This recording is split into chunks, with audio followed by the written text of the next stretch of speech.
These are the funniest moments in sports. Try not to laugh. There's such a thing as celebrating too hard. This Brazilian football coach was so excited he almost took out a police officer. Nice shot! I don't know what's more ironic, the fact that this player's second name spells out immobile, or that his injury disappeared once the celebrations began. This is not okay. This needs to stop now. You won't find a better goal celebration than this. What better way to celebrate a goal than by giving yourself a concussion?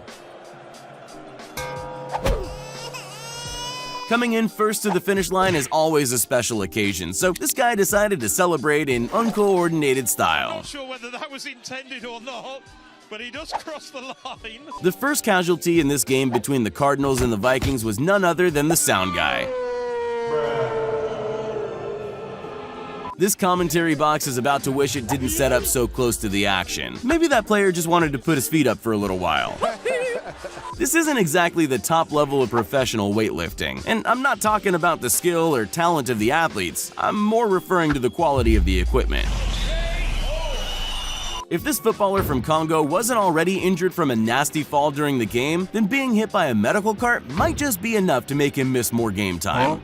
After scoring an emphatic touchdown, Michael Boley tossed the ball without looking. I'm gonna go ahead and assume it was an accident, but he somehow managed to hit an official and the cameraman with the same throw. There's something about crazed UFC fans and stealing hats. It's a phenomenon that seems to plague any fighter doing his walk-in wearing a hat or beanie. These thieves never get caught either. Hey, hats off to them. Footballers are known for their theatrical performances when trying to milk a penalty. So when Daverson got a pat on the back from the referee, he thought it was his turn to give an Academy Award-winning performance.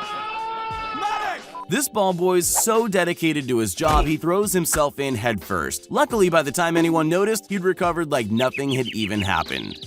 After hitting the pitch and racing around half the bases, Jonathan Villar thought he was going to make it safely to second base. I guess that explains why they're at the bottom of the table. The motorcyclist in blue is a horrible cheater. Romano Fenati was renowned for dirty tricks on the track, including kicking, screaming, and even pulling out his opponent's kill switch. This is about to be one of the closest finishes in men's hurdles history, but I think one runner wants the win just that little bit more. Can you spot which one? V8s plus a wet track equals the granddaddy of all spinouts. He might have lost the race, but at least if his career as a driver doesn't pan out, he can always take a shot at ballet. Personally, if I had a coach like Shia LaBeouf yelling inspirational quotes at me, I'd probably be a better athlete. But if we're being honest, I don't think it helped this diver out at all. After running the fastest half marathon in London's history, Robert Mabithy was taken out by the final boss, the finish line tape. After this long tennis rally, the ball boy just wanted to do his job. What did he get in return? Crash tackled. Luckily, he was fine, even getting a standing ovation from the crowd. Even if you're on opposing teams, a friendly pat on the back is always welcome. Unless, of course, it's this kind of pat, the one that earns you a red card. When Henrik Lundqvist launched his hockey stick into the crowd in celebration, he had no idea it would cause a mass brawl of superfans who wanted the souvenir for themselves. Slide tackles are one of the most essential skills needed in professional football, and this is how they train for them. When Josh Hart blocked a buzzer beater from James Harden, the frustrated baller seemed to want to punish himself. I'm not sure Josh Hart believed what he just saw. After training for most of his adult life, Jeffrey Jolmis was pumped to finally be competing in the Olympic Games. But competing at the top level has its hurdles, and Jeffrey fell on the first one. There's goal celebrations, and then there's deliberate destruction of property. I'm not sure if this player meant to go through the glass and join the spectators, or if he genuinely thought it would hold his weight. This footballer's doing the respectful thing and passing the ball back to his opposition for a throw-in. Or is he? Tango down. Sometimes you see your moment and you gotta shoot your shot, like this kid spotted in the background. He's about to steal this player's thunder, who looks more than a little unimpressed. You only need two things to compete in the Winter Olympics skeleton race: a fast run-up and to land straight on your sled. Guess which one she forgot? There's three things you need as an ice hockey player: your skates, a helmet, and your stick. It doesn't help when your opposition takes one of them. It's not just athletes that find themselves falling over during matches. This cameraman should have looked where he was going. Instead, we get a nice view of the shoes he's wearing. Somewhere in between strike and take a walk to first is this softball pitch, which ended up firmly wedged in this girl's helmet. This innocent back pass is a routine move practiced endlessly at training. And good news, the goalie is watching and paying attention. Only this happens. I wonder who's getting cut next week. Dunks in basketball are 99% guaranteed to go in. The clue is in the name. Despite this, accidents happen, and Russell Westbrook was convinced there was something wrong with the ring when he missed his.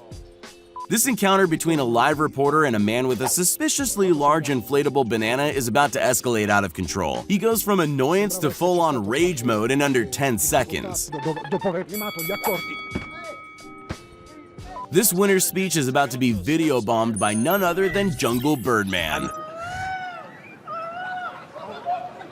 Apparently, there's a message about conservation in there somewhere, but he's too ridiculous to take seriously. Robin isn't too happy about being taken off the field. How do you even give someone an aggressive high five? I guess after a timeout, his tantrum will be over. When a perfect corner results in one of the easiest shots of the century, Philip Hoffman somehow missed. I've never seen someone more determined to crawl into the ground and disappear. This reporter says he's excited about the snow season, but how can he tell? Well, for starters, that kid on a sled has him head over heels. That was a bad idea.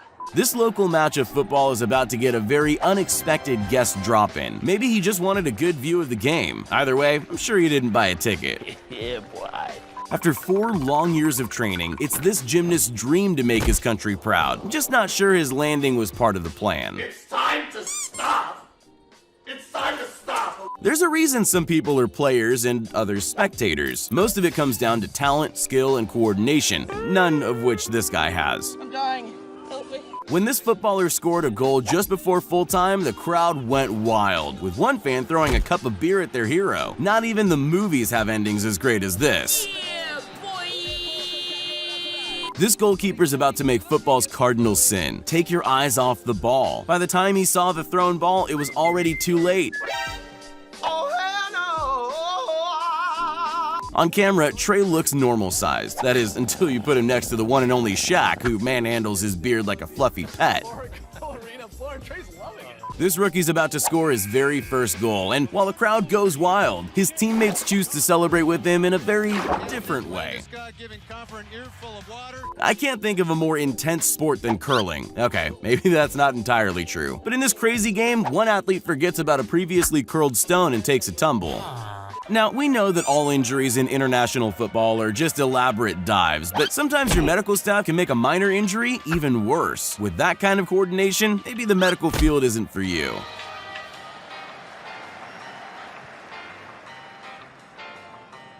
Bye, have a great time.